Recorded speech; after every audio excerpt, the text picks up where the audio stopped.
नमस्कार दोस्तों, स्वागत है आप सभी का आज की मार्केट चर्चा में। मार्केट पिछले 3 दिन से अगर देखा जाए तो काफ़ी रेंज बाउंड मूवमेंट दे रहा है। अगर आप डेली लेवल पे देखेंगे तो डेली लेवल पे आपको लगेगा कि कोई मूवमेंट ही नहीं है मार्केट के अंदर, बट वीकली लेवल पे देखेंगे तो निफ्टी ऑलमोस्ट 350-400 पॉइंट ऊपर चढ़ चुका है प्रीवियस वीक के क्लोज के कंपेरिजन में। तो मूवमेंट दे रहा है लेकिन बहुत स्लो दे रहा है आपको डेली लेवल पे। कुछ शायद इंट्राडे लेवल पे इंडेक्स पे या इंडेक्स रिलेटेड जो स्टॉक्स है उन पे आपको ज़्यादा मूवमेंट नहीं मिल रहा होगा।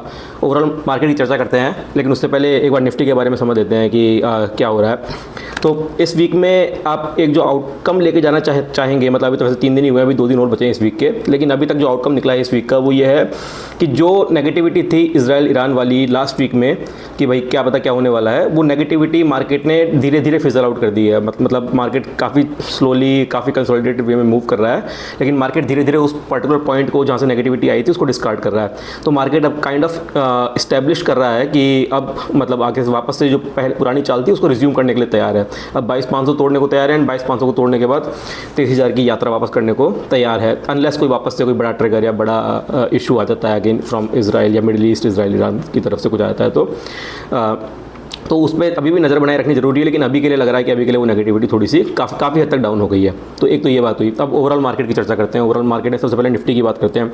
तो निफ्टी ने आपको याद हो तो कल मैंने छोटी सी वीडियो बनाई थी। मैं पिछले 2-3 दिन से कनेक्ट नहीं कर पा रहा हूँ आप लोगों से because of some family commitments that I had, लेकिन मैंने छोटी छोटी वीडियोज़ बनाई थी। कल मैंने ये बात कही थी अपनी छोटी सी वीडियोज़ में कि 22,400 का जो लेवल है वो एक अच्छा रेजिस्टेंस की तरह काम कर रहा है, क्योंकि 3 बार अटैम्प्ट किया कल के दिन में, 3 बार 22,400 तोड़ने का अटैम्प्ट किया था, लेकिन वो तोड़ नहीं पा रहा था। आज बहुत अच्छी ओपनिंग दी। आज 22,421 की ओपनिंग दी, जो कि मतलब 22,400 ऑलरेडी तोड़ दिया। वहाँ से ऊपर की चाल चली, 22,475 तक गया, 22,500 नहीं तोड़ पाया। इस बारे में चर्चा करेंगे 22,500 क्यों नहीं तोड़ पा रहा है निफ्टी। एंड देन वहाँ से वापस नीचे आया, एक बार के लिए 22,400 के भी नीचे चला गया था, लेकिन बहुत कम देर के लिए 22,400 के नीचे स्टे किया, एंड देन वापस से टुवर्ड्स दी एंड रिबाउंड लेके 22,415 के आसपास अच्छी खासी क्लोजिंग दी है। आप अगर कैंडल स्टिक देखेंगे तो सिंपली आपको लगेगा कि यार कुछ भी नहीं हुआ पूरे दिन में। 22,421 पे ओपन दिया एंड 22,415 पे 15 या 14 पे क्लोजिंग दे दी है। तो मतलब बिल्कुल ऑलमोस्ट फ्लैट रह गया है। लेकिन इस अभी जो मोमेंट है उसको आपको वीकली लेवल पे समझना जरूरी है, क्योंकि लास्ट वीक में जो था उसके कंपैरिजन में अभी तक काफ़ी अच्छा निफ्टी ने ग्रोथ दिखा दी है, एक तरह से एक अप मूव दिखा दिया है काफ़ी अच्छा खासा। तो वो आपके लिए नोट करने लायक पॉइंट है। अगर हम लोग ऑप्शन चेन की बात करें निफ्टी के लेवल समझने के लिए, तो 22,500 पे बहुत ही हैवी कॉल राइटिंग हो रखी है इस टाइम पे। हैवी, जब मैं हैवी बोल रहा हूँ इसका मतलब है कि नॉर्मली अगर 1 लाख ओपन इंटरेस्ट रहता है, 1 लाख यूनिट्स का ओपन इंटरेस्ट रहता है, तो अभी 2 लाख चल रहे हैं वहाँ पे, मतलब ऑलमोस्ट डबल हो रखे हैं। करीब करीब 2,55,000 वहाँ पे ऑर्डर्स लगे हुए हैं। तो बहुत ही ज़्यादा कॉल राइटिंग है, एंड वो इंडिकेट कर रहा है कि मुझे लगता नहीं कि 22,500 एटलीस्ट कल तक तोड़ पाएगा। Tomorrow is the weekly and monthly expiry, तो 22,500 को तोड़ना बहुत मुश्किल है। एंड अगर 22,500 तोड़ता है तो ये बहुत ही इंपॉर्टेंट है कि 22,500 तोड़ेगा तो इतनी बढ़िया शॉर्ट कवरिंग आएगी कि आगे कम से कम 100-150 पॉइंट्स का मूव और देगा। तो 600-650 से पहले रुकेगा नहीं फिर, अगर 22,500 तोड़ता है तो 22,500 के लेवल पे जरूर नज़र बना के रखिए। अगर 22,500 आपके सामने ब्रेकआउट होता है, 22,500 का ब्रेकआउट होता है, तो आप लोग डेफिनेटली कोई ना कोई स्टॉक्स में या इंडेक्स में पोजीशंस बनाएं। काफ़ी इजीली पैसा बन सकता है अगर 22,500 ब्रेक करता है तो, लेकिन कन्विंसिंगली ब्रेक करना जरूरी है। तो थोड़ा वेट भी करें, मतलब आप एक 22,500 के ऊपर थोड़ी देर इंडेक्स को रहने दें। अगर वो रहता है तो ही जाएँ। वैसे मुझे लगता नहीं कि कल के दिन में 22,500 तोड़ पाएगा। नीचे के लेवल की बात करें तो 22,300 बहुत मेजर सपोर्ट है। हमने पहले ही बात की इस बारे में। 22,300 जो है वो मेक और ब्रेक लेवल है। 22,300 पे काफ़ी अच्छे खासे पुट राइटर्स बैठे हैं, तो वो 22,300 के नीचे जाने नहीं देंगे मार्केट को। बट ओवरऑल देखा जाए तो इसी रेंज में घूमता रहेगा, 22,300 से 22,500 में। पिछले 2-3 दिन से लगातार इसी रेंज में घूम रहा है। पहले एक दिन 22,300 से 22,400 के बीच में घूमा, फिर आज 22,400 से 22,500 के बीच में घूम रहा था, गिरता गिरता फाइनली 22,400 के आसपास आ गया। हो सकता है कल वापस से 22,300 से 22,450 के बीच में घूमता रहे मार्केट, बट ये इसने रेंज पकड़ रखी है पिछले 2-3 दिन से। तो इसी रेंज के अंदर आप लोग ट्रेड लेने की कोशिश करें। मुझे लगता नहीं ब्रेकआउट या ब्रेकडाउन का कोई ट्रेड मिलेगा अभी, एटलीस्ट कल जब वीकली एक्सपायरी, उस बीच में तो नहीं मिलेगा। कल की एक्सपायरी के बाद कुछ मिल सकता है। बाकी बैंक निफ्टी की बात की जाए तो बैंक निफ्टी काफ़ी अच्छा चार्ट दिखा रहा है अभी के लिए। मतलब मुझे लगता है bank Nifty is way stronger than Nifty currently. उसमें 48,000 का लेवल क्रॉस किया है और 48,000 के ऊपर ओपन देने के बाद 48,000 के ऊपर ही क्लोज भी दिया है। जो कैंडल है वो उसकी भी फ्लैट ही है, लेकिन थोड़ी सी ग्रीनिश साइड में फ्लैट है। मुझे लग रहा है उस वहाँ पे अपमूव के चांसेस ज़्यादा अच्छे हैं एज़ कम्पेयर टू निफ्टी। लेकिन एक मेजर ट्रिगर आ गया है आज बैंक निफ्टी की तरफ। एक कोटक बैंक में एक मेजर कंसर्न आ गया है जो आरबीआई ने आज रेज़ किया है, और कुछ पाबंदियाँ भी लगाई है कोटक बैंक के ऊपर। उसके बारे में चर्चा करेंगे अभी। वो एक मेजर ट्रिगर हो जाएगा। कल हो सकता है कोटक बैंक तो डेफिनेटली थोड़ा सा गैप डाउन होना चाहिए, थोड़ा उस पर इम्पैक्ट आना चाहिए, बट हो सकता है कि वो जो इशू है उसके चक्कर में बाकी बैंक से पूरा बैंकिंग सेक्टर का माहौल थोड़ा सा थोड़े दिन के लिए ख़राब हो जाए। तो अगेन बैंक निफ्टी में इवन तो चार्ट्स अच्छे लग रहे हैं, एक बार के लिए थोड़ी सी सावधानी भी बना के रखें, क्योंकि ये नई न्यूज़ आ गई है आज आफ्टर मार्केट क्लोजिंग, आज न्यूज़ आई है, इसके बारे में चर्चा करते हैं टुवर्ड्स दी एंड। बाकी अदर सेक्टर्स की बात करें तो mid cap and small cap stocks जो सेक्टर्स हैं, सॉरी जो इंडेक्सेस हैं वो भी ऐसे चल रहे हैं, करीब करीब आधे से पौन परसेंट तक की तेज़ी दिखाई, सब ग्रीन में बंद हुए हैं। तो ओवरऑल मार्केट ब्रेड जो है वो अच्छी है, स्टॉक स्पेसिफिक एक्शन बहुत अच्छा है। मेजर इंडेक्सेस में और मेजर लार्ज कैप कंपनीज़ में शायद इतना ज़्यादा मूवमेंट नहीं है, लेकिन छोटी कंपनी में, मिड कैप कंपनीज़ में बहुत ही बढ़िया मतलब अप मूव चल रही है। आप देखेंगे तो कई सारे स्टॉक्स हैं, जैसे बीएसई ने कल बहुत कमाल किया था, बीडीएल ने आज कमाल किया है, एचएएल ने कमाल किया। डिफेंस के स्टॉक्स तो हम लोगों ने लास्ट वीक बात की थी डिफेंस के स्टॉक्स की, और आज ऐसा लग रहा है, इस बार तो ऐसा लग रहा है कि डिफेंस के स्टॉक्स में कोई रॉकेट लगा दिया है, मतलब 6-6%, 7-7% तेज भाग रहे हैं। एचएएल का स्टॉक्स रुकने का नाम ले रहा है। मेरी एचएएल मतलब इसमें बहुत डिफेंस के दोनों स्टॉक्स में, बीडीएल और एचएएल में, मेरा ये मानना है कि एक बार के लिए प्रॉफिट बुकिंग करनी चाहिए। मैंने भी प्रॉफिट बुकिंग की है, आप लोगों को करनी चाहिए। थोड़ा बहुत आप रखना चाहें, अगर आपके पास बड़ी क्वांटिटी थोड़ा बहुत रखना चाहें तो रख सकते हैं, लेकिन मेरा मानना है कि थोड़ी बहुत बुकिंग प्रॉफिट बुक करके जब वापस से डिप आए तो वापस से खरीदा जाए। इन स्टॉक्स को छोड़िए मत, इनको वॉच लिस्ट में रखना जरूरी है और इनमें वापस से पोजीशंस बनाइए, लेकिन एक बार के लिए अच्छे खासे चल चुके हैं ये। और अभी कोई मतलब इजराइल ईरान के अलावा और कोई खास ट्रिगर भी नहीं दिख रहा है। अभी रिसेंटली मैंने कोई नया ऑर्डर मिली हो इनको एचएएल बीडीएल को, ये भी नहीं सुना है। आई डोंट नो वो इतना तेज़ क्यों भाग रहे हैं, बट टेक्निकली मुझे लग रहा है कि बहुत तेज़ भाग चुके हैं, ब्रेकआउट्स दे रहे हैं, ऑल टाइम हाई पे हैं। तो एक बार के लिए थोड़ा बहुत आपको प्रॉफिट बुक करना चाहिए इन स्टॉक्स के अंदर। अदरवाइज बाकी सेक्टर की बात करें तो मेटल और रियल्टी सेक्टर तो लगातार पिछले कई दिनों से बहुत तेज चल रहा है। मेटल सेक्टर तो मेरे को लग रहा है कि रिकॉर्ड ही तोड़ देगा सारे। किसी भी मेटल के अंदर कोई सा भी स्टॉक ऐसा नहीं है जो मतलब थोड़ी बहुत भी कमजोरी दिखा रहा हो। Hindalco, SAIL, JSW steel, Tata steel, Nalco, Jindal steel, आप जिसका नाम लेंगे वो 5%, 4%, 3%, 8%, 9% तक तेज़ी दिखा रहे हैं। मतलब एक भी स्टॉक नीचे उतरने को तैयार ही नहीं है। अच्छी खासी पोजीशंस बनाने की जगह मिल रही है यहाँ पे। आप केवल अपना रिस्क रिवार्ड रेशियो चेक कीजिए और इनके अंदर पोजीशंस बना के रखिए। मेटल्स जो हैं again because of I think global uncertainty थोड़ा सा मेटल्स के ऊपर ज़्यादा हो रहा है, थोड़ा लोग ज़्यादा इन्वेस्ट कर रहे हैं मेटल्स में। ओवर इन्वेस्ट ना हो, लेकिन फिर भी अभी बहुत अच्छा खासा टाइम है इनमें इन्वेस्ट करने का, तो मेटल्स में थोड़ा नज़र बना के रखिए। रियल्टी सेक्टर में भी जैसे गोदरेज प्रॉपर्टीज़ भी आते हैं इसका थोड़ा सा, तो रियल्टी सेक्टर्स में अगेन 2-3 स्टॉक्स की मैं डेली बात कर रहा हूँ, DLF, Oberoi realty and Godrej properties. इन तीन पर नज़र बना के रखिए। कभी कौन सा चलता है, कभी कौन सा चलता है, लेकिन ये चल जरूर रहे हैं। तीनों स्टॉक्स हैंड इन हैंड चल रहे हैं एक के बाद एक, तो इन पर नज़र बना के रखिए। आप जैसे आपको डिप्स मिले इनके अंदर आप इन्वेस्ट कीजिए, इनके अंदर अपनी पोजीशंस बनाइए एंड देन जैसे जैसे ये ऊपर चढ़ते जाएँ वैसे वैसे प्रॉफिट बुक भी करते जाएँ। बाकी अगर कमजोरी की बात करें तो आईटी सेक्टर से लगातार कमजोरी आ रही है, पिछले हम लोग 2-3 हफ्ते से बात कर रहे हैं। आईटी सेक्टर बिल्कुल भी साथ देने को तैयार नहीं है। आज भी रिजल्ट आए हैं, एलटीआई माइंडट्री के रिजल्ट्स आए हैं, कोई खास रिजल्ट नहीं है, तो हो सकता है कल वापस से कमजोरी आएगी। कहीं से भी कोई भी कंपनी अच्छे रिजल्ट देने को तैयार नहीं है। एक टीसीएस ने थोड़े बहुत ठीक ठाक रिजल्ट दिए थे, लेकिन टीसीएस के रिजल्ट्स का इंपैक्ट नहीं पड़ा। इन्फोसिस ने खराब दिए थे तो भी उतना ज़्यादा गिरावट भी नहीं दिखाई। तो रिजल्ट्स के बेस पे भी ये मूव नहीं कर रहे हैं, ना कोई ट्रिगर दिख रहा है, ना इनमें कोई इंप्रूवमेंट के चांसेस दिख रहे हैं। तो मतलब आईटी से थोड़ी दूरी बनाइए। अगर आपके पास है डिप्स में खरीदने की इच्छा रखते हैं तो डिप्स में खरीदते रहिए थोड़ा थोड़ा, लेकिन थोड़ा सा आप ये मान के चलिए कि अभी रिसेंट टाइम्स में या अगले 1-2 महीने में अगर आप सोच रहे हैं कोई मूव आएगा तो शायद ना आए। थोड़ा लॉन्ग टर्म के हिसाब से सोचेंगे या शॉर्ट एंड मतलब मिड टर्म के हिसाब से सोचेंगे तो शायद आईटी में आपको थोड़ा इन्वेस्टमेंट की जगह मिल जाएगी। बाकी स्पेसिफिक स्टॉक्स की बात करें तो टाटा स्टील मुझे काफ़ी अच्छा लगा। मतलब जैसे मैंने आपको बोला मेटल स्टॉक्स तो सारे ही काफ़ी अच्छे चल रहे हैं, बट टाटा स्टील में स्पेसिफिकली इसलिए बोल रहा हूँ क्योंकि टाटा स्टील में रिस्क रिवार्ड बहुत अच्छा मिल रहा है मेरे को। टाटा स्टील में 160 के आसपास का सपोर्ट है और 165 पे अभी चल रहा है, एंड अगर इस जगह पे पोजीशन बनाई जाए तो 175 से 180 तक का अपसाइड दिख रहा है मुझे, जो करीब 6-7-8% के आसपास का अपसाइड होता है, एंड 1:2 का रिस्क रिवार्ड रेशियो बनता है। तो अपनी सूझबूझ के हिसाब से और अपने जो भी फाइनेंशियल एडवाइजर उनके साथ बातचीत कर पूरा के आप इनमें पोजीशंस बना सकते हैं। वैसे तो मेटल स्टॉक्स में सब में ही आप पोजीशंस बना सकते हैं।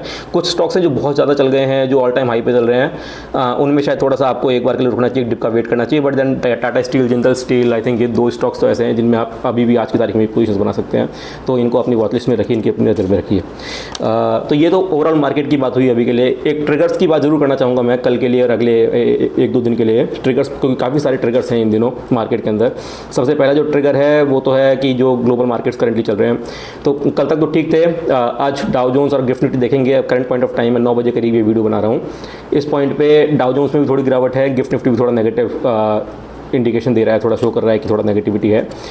तो थोड़ा सा कल देखना पड़ेगा कि किस हिसाब से ओपन होता है, बट मुझे लगता नहीं बहुत ज़्यादा नेगेटिविटी आएगी। वही जो निफ्टी के जो लेवल्स है जो हमने बात की 22,300 से लेकर 22,500 के बीच में, उसी रेंज में मूव करता रहेगा। अगर 500 के आसपास जाएगा तो वापस नीचे आएगा तो आपको वो लाल में दिखने लग जाएगा, नीचे होगा तो वो आपको ऊपर चढ़ता हुआ आपको उसमें बाइंग दिखने लग जाएगी। मुझे लगता नहीं कुछ ज़्यादा खास नेगेटिविटी होनी चाहिए, बट फिर भी नज़र में रखना और ध्यान में रखना ज़रूरी है कि ग्लोबल मार्केट्स किस तरह से रिएक्ट कर रहे हैं। एक जो मेजर प्रॉब्लम मुझे लग रही है जो मुझे मार्केट में देखने को मिल रही है वो है FIIs का डेटा।